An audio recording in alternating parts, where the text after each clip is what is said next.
My mom would be at all my sporting events. Let's say I was playing football, okay? My mother would be on the sidelines, and if the play on the field started going one way, my mother would run along like, Mark, get him, get him. I'd be like, oh my gosh. I'd get in the huddle with the other guys. They go, Mark, is that your mother? I go, no, I never saw her before in my life. See, the greatest gift my mother ever gave me, she believed in me. I have overdosed on drugs on 3 occasions where I should have been dead. But I believe I was kept here for a reason. You show me your friends, I will show you your future. How do I know this? I hung out with losers, and I became the biggest loser of them all because I gave up everything I dreamt about as a little boy because of who I chose to surround myself with. My friends would drive me home at 2, 3, 4 in the morning. We'd be drunk and high, laughing in the car.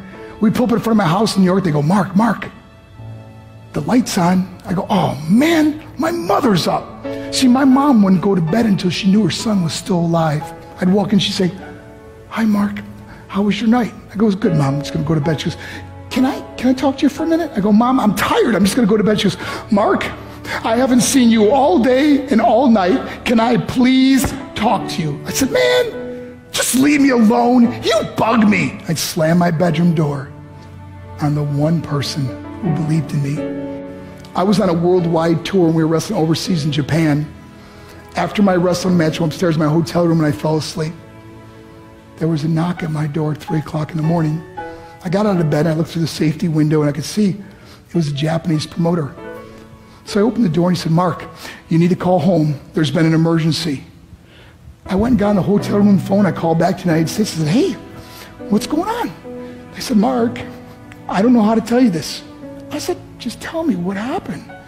All of a sudden they started crying. They go, Mark, I can't tell you. I said, just say it. They said, Mark, your mother died. I just threw the phone down.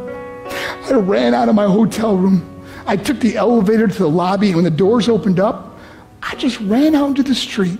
I mean, there was no cars, there was no people. It was 3 o'clock in the morning. And I walked down the middle of a street in Hiroshima, Japan, and I remember looking up and just saying, Mom, I am so sorry. I flew home for her funeral, and I was so nervous to walk up to her casket, so I just stood way in the back. And I kept looking from a distance. I kept thinking to myself, Mom, please wake up. Please get up. And then I finally got the nerve to walk up to her. And as I got closer, I could see my mom for the first time. I mean, she was so beautiful. She was dressed in white. I mean, she looked like an angel. And I just stood over and I said, Mom, you are my hero. Everything I am, everything I hope to be was because of you. You loved me so much, you gave me a life. You're the only one that ever believed in me. How did I repay her? By getting drunk, by getting high, by getting stupid, by hanging out with losers? For what? All she ever wanted to do was talk to me.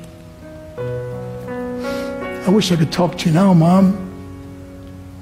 I wish you could see what I'm doing. Why couldn't I have been a better son? We are defined by our choices. But if you surround yourself with people involved in drugs and alcohol and pills, it's a dead end. I'm not here to preach to you. I'm here to tell you I lived that life. It leads to broken hearts, broken relationships, broken dreams, and death. For what? To get high? If you have a mother or a father, when you go home, tell them how much you love them. See, my whole life was about being rich and famous. I had to be a millionaire. I had to win the race. I had to win the race at the expense of my marriage, my family, my friends. For what? To be all alone in the world? I learned what is truly important, and that is how precious this gift of life is, and our families, and how quickly it can be taken away. See, I no longer live in time, I live in moments. See, it's not what's in your pocket that matters, it's what's in your heart that truly matters. Love Love is just a word until somebody comes along and gives it meaning. You're the meaning.